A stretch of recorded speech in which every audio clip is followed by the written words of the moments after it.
সুপ্রিয় বন্ধুরা, আসসালামু আলাইকুম। আফলাতুন নাহারস কিচেন ইউটিউব চ্যানেল থেকে আপনাদেরকে স্বাগত জানাচ্ছি। বৃষ্টিমুখর দিন আপনাদের কেমন কাটছে? নিশ্চয়ই খুব ভালো। আর এমন বৃষ্টির দিনে মুড়ি মাখানো না খেলে কি জমে? এমন একটি রেসিপি নিয়ে আমি আজকে আপনাদের সামনে হাজির হয়েছি। সবাই মিলে মুড়ি মাখিয়ে আজকে খাবো। আর এই মুড়ি মাখানো খেতে হলে সবচেয়ে যে মশলাটি দরকার সেটি হচ্ছে মুড়ি মাখানো মশলা। আর এই মুড়ি মাখানো মশলা পেতে হলে আপনাদেরকে যোগাযোগ করতে হবে আফলাতুন নাহারস কিচেনের রিমিনিস কর্নারের মশলার পেজে। এই মুড়ি মাখানো মশলা রিমিনিস কর্নারের একটি অন্যতম সিক্রেট রেসিপি বা সিগনেচার রেসিপি। তো প্রথমেই চলে যাব চুলাতে, কারণ এই মুড়ি মাখানো মশলার সাথে আমি কিছু বাটা মশলা ইউজ করব। তো চুলাটা ধরিয়ে দিয়েছি। এখন এই প্যানের মধ্যে আমি সরিষার তেল দিয়ে নিব। আর এখানে আমি বিভিন্ন রকমের উপকরণ আমি রেখেছি। এটা একটু চুলা গরম হতে হতে পরিচয় করিয়ে দিই সেটার সাথে, যে মুড়ি মাখানো মশলা। এখানে মুড়ি আছে, চানাচুর, আর এখানে আমি লাড্ডু রেখেছি। সেটা কেন রেখেছি পরে বলবো। এরপরে আছে ধনিয়া পাতা, আদা বাটা, এখানে হচ্ছে আদা কুচি, কাঁচামরিচ কুচি, চিলি ফ্লেক্স, লেবু, সরিষা বাটা, রসুন বাটা, শসা কুচি, টমেটো কুচি, সরিষার তেল, পেঁয়াজ কুচি, লবণ, বিট লবণ, হলুদের গুঁড়া, অবশ্যই মুড়ি মাখানো মশলা এবং মরিচের গুঁড়া। এই মশলাগুলো, এই গুঁড়ো মশলাগুলো সবই রিমিনিস কর্নারের সংযোজন। তো চুলা গরম হয়ে গেছে, এখন আমি তেল দিয়ে দিচ্ছি এবং অবশ্যই এটা সরিষার তেল দিয়েই করতে হবে। তেল গরম হয়ে গেছে। প্রথমে আমি একটু লবণ ছিটিয়ে দিব, যেহেতু আমি বাটা মশলা দিব, এটা যাতে ছিটে না যায় সেজন্য আমি লবণটা দিয়ে দিচ্ছি। এরপরে দিব রসুন বাটা 1 টিস্পুন, আদা বাটা 1 টেবিল স্পুন, সরিষা বাটা। আমার মুড়ি মাখানো মশলাটার মধ্যেও কিন্তু সরিষার গুঁড়া আছে, তারপরেও এখানে সামান্য 1 টেবিল স্পুন পরিমাণ আমি সরিষা বাটা দিয়ে দিচ্ছি। এটা অপশনাল, যদি আপনারা না দিতে চান কোনো অসুবিধা নেই, কারণ এই মশলাটার মধ্যে সব উপকরণই আছে, শুধু আদা বাটা রসুন বাটা বাদে সবকিছুই আছে। এটাকে ভালোভাবে কষিয়ে নিতে হবে। মশলা মোটামুটি কষানো হয়ে গেছে। এখন আমি মরিচের গুঁড়া দিয়ে দিব। ঝাল যারা খেতে পছন্দ করেন তারা বেশি দিবেন, যারা কম খেতে পছন্দ করেন তারা কম দিবেন। আমি সামান্য করে দিয়ে দিলাম।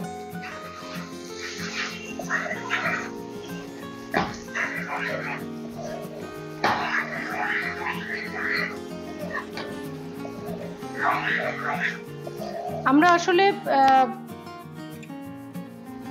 সবসময় মুড়ি মাখানোটা পছন্দ করি। মুড়িটা সাধারণত মাখিয়েই খাই, এবং বেশিরভাগ যখন আমরা বেড়াতে যাই, কোনো পার্কে ঘুরতে যাই বা কোনো হাঁটতে যাই, তখন কিন্তু আমরা রাস্তা থেকে, রাস্তার ধারের যে মামারা মুড়ি মাখান তাদের কাছ থেকে কিন্তু আমরা মুড়ি মাখানোটা খেয়ে থাকি এবং সেটা খুবই টেস্টি হয়।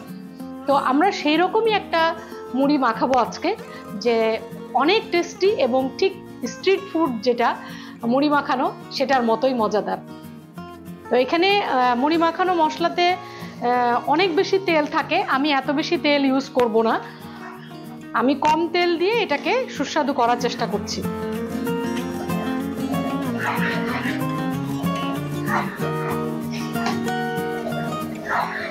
আর এই মশলাটা যদি অতিরিক্ত সুন্দর করে কষিয়ে আমরা এটা রেখে দিতে পারি, আমরা একটা কন্টেনারে এটা অনেক দিন পর্যন্ত রাখতে পারবো, এবং এটা যদি আমরা রেফ্রিজারেটরে রাখি তাহলে যখন ইচ্ছা আমরা মুড়ি মাখিয়ে খেতে পারি।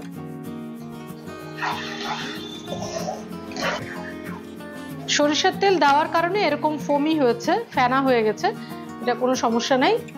এখন আমি লবণ দিয়ে দিচ্ছি। এরপরই আমি দিব সেই অথেন্টিক মুড়ি মাখানো মশলা।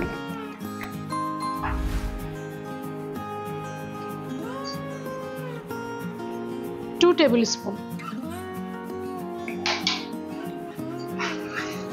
এবং এটার যে কি সুন্দর একটা সুঘ্রাণ, এটা আপনারা ব্যবহার না করলে বুঝতে পারবেন না। এতগুলো মশলা দিয়ে এই মুড়ি মাখানো মশলাটা তৈরি করা হয়েছে। যখন আপনারা বাসায় এটা ট্রাই করবেন, মুড়ি মাখাবেন এই মশলাটা দিয়ে, তখন বুঝতে পারবেন যে এটার স্বাদ কত গুণ বৃদ্ধি পেয়ে যাচ্ছে। শুধু মুড়ি মাখানো একটা রেসিপিতেই আপনাদের মন প্রাণ ভরে যাবে। মশলাটা তৈরি শেষ, এখন চুলা বন্ধ করে দিচ্ছি। মশলা তৈরি করে আমি সুন্দর একটা জারে নিয়ে নিয়েছি। আপনারা এরকম জারে ভরে সুন্দর করে সংরক্ষণ করতে পারবেন বেশ কিছুদিন। এখানে মুড়ি নিয়েছি আমি, বড় একটা বলে নিয়ে নিচ্ছি।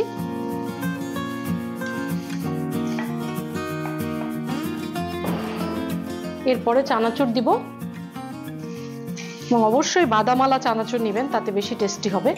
অনেকে এখানে ছোলা সিদ্ধও দেন, কিন্তু আমি আজকে দিই নাই। আপনারা যদি চান অবশ্যই দিতে পারবেন।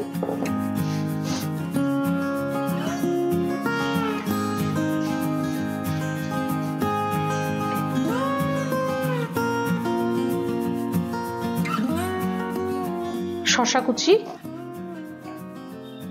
এগুলো যার যার পছন্দ মতো, যে যেভাবে খেতে পছন্দ করেন ততটুকু দিবেন। পেঁয়াজ কুচি,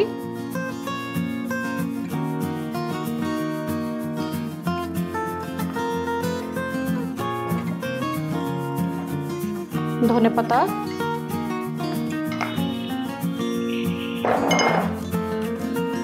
কাঁচামরিচ এখানে সামান্যই দিচ্ছি, কারণ যেহেতু গুঁড়া মরিচ দেওয়া হয়েছে। আদা কুচি, এটা দিলে খুব মজা লাগে, যখন বাইটে আদা কুচিটা পড়ে তখন খুব ভালো লাগে। এরপরে চিলি ফ্লেক্স সামান্য, এটা অপশনাল। এরপরে বিট লবণ, বিট লবণ দিলে একটা ট্যাঙ্গি ফ্লেভার আসে। এরপরে দিব লেমন জুস, এবং খুব ভালোভাবে মাখাতে হবে।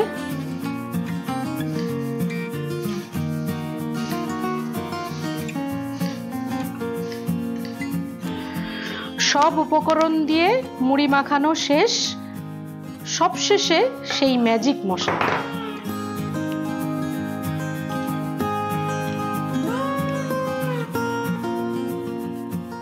অবশ্যই তেল সাথে দিতে হবে।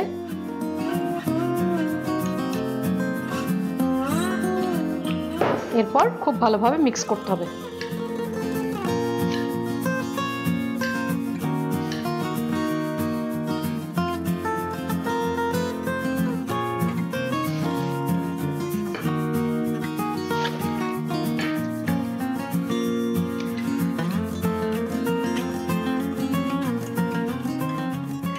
আমি আপনাদেরকে বলেছিলাম যে একটা টুইস্ট দেখাবো, সেটা হচ্ছে লাড্ডু দিয়ে।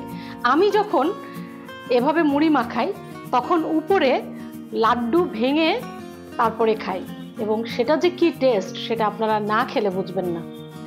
এভাবে আমি 2 রকমের 2 কালারের লাড্ডু নিয়েছি, এবং এভাবে ভেঙে মুড়ির সাথে খেতে হবে।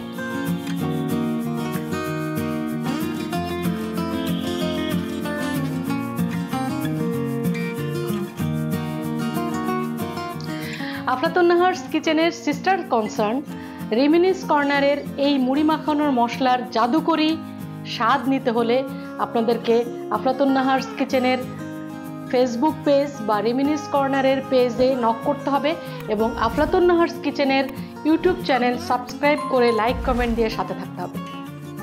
আপনাদের যে কোনো কমেন্ট আমার জন্য অত্যন্ত গুরুত্বপূর্ণ। আপনারা সবাই ভালো থাকবেন, সুন্দর সুন্দর খাবার খাবেন, সুন্দর সুন্দর খাবার রান্না করবেন এবং আমাকে জানাবেন। সে পর্যন্ত স্টে ব্লেসড, ইট হেলদি।